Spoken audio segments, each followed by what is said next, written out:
If you want to know how to go from this to this, stay tuned and I'll show you step by step in real time how to paint this tiny watercolor painting.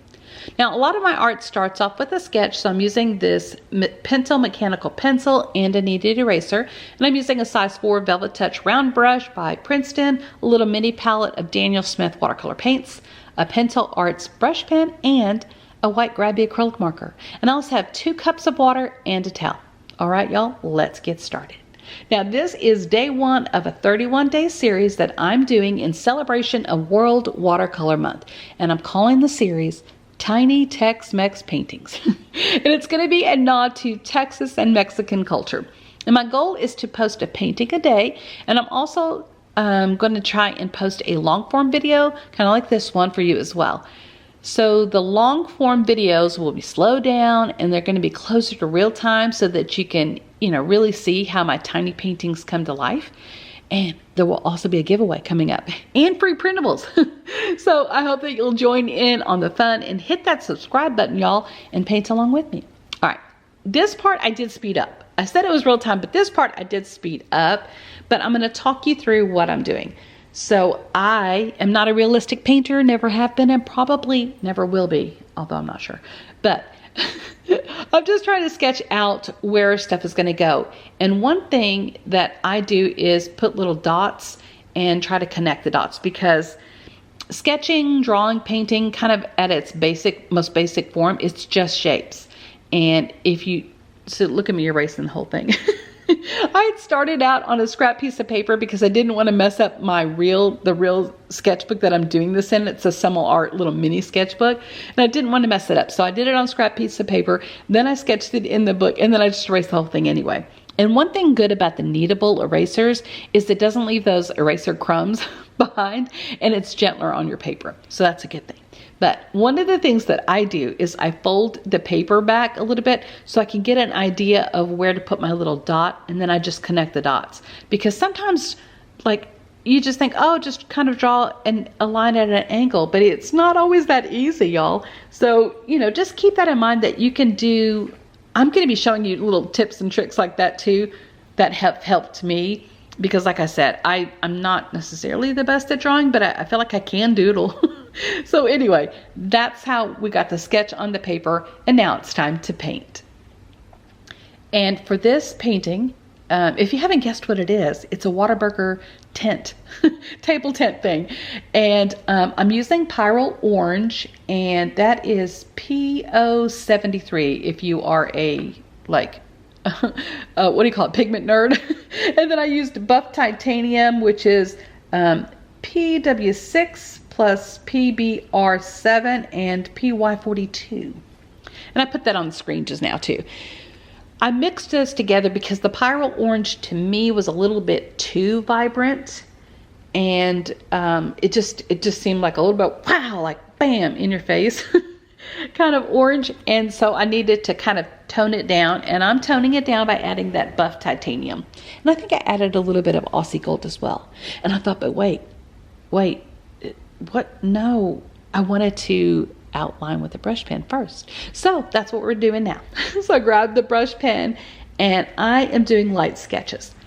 The thing I like about the brush pen is you have less control with it, and when you use it, it comes out sketchier and a little bit more imperfect, and I like that look. So that's what I do. If you don't like that look though, you could use a regular micron pen, or you could use a ballpoint pen if you want to.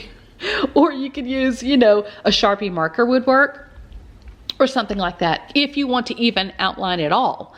Or you could wait till the end to outline it, totally up to you. But I wanted to do it first to kind of give myself a guide.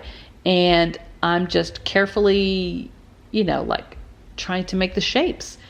And I don't worry that it didn't look exactly as I first intended, because that's just kind of part of art and the exploration of making something and creating. So now I have the basic, sketch down with my brush pen, and I'm going to actually test the color, because again, do I show me testing the color, or did I already test the color? What am I doing? What are we doing here? Oh, you know what? I am drying this because if you don't, the brush pen takes a moment to dry, and I didn't want to smear it. And so, yeah, that's what I was doing there. I was like, what the heck? But now I am going to test the color because, like I said, the Pyro Orange is kind of a vibrant color, and I wanted to make sure that it wasn't too just like in your face color. So, and I think that looks pretty good. So we're going to go ahead and continue on with the painting. One of the things that I also like to do is not fill in necessarily, fill in every single area with color. Do I do that sometimes? Yes, I do, but I like to lean towards like a looser, I guess, approach to it.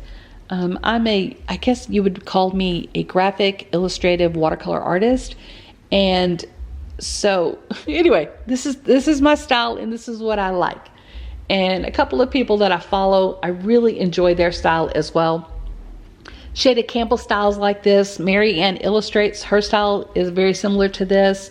There was another one I just found, Elsa Works, I think her name is. I'll try to put those links to those channels down below if you enjoy this kind of art. So, as you can see, I am just carefully and patiently trying to paint on, and I'm doing, because these stripes need to be a little bit more perfect than just my usual, winging it type of attitude. I did the outside stripes first, and then I'm gonna go right next to that stripe, and I'm trying to make them the same distance, and then I'm gonna kind of measure in between those stripes. In my head I was measuring, not with like a ruler, but I was just trying to figure out where to put the stripes so that it would be a more equal space apart, because sometimes when I do stripes, they get all wonky. I don't know what happens, but it just gets all wonky. And y'all, I mean, but you're basically done. I do need to add some color to the back of that tent. I think I show all of this.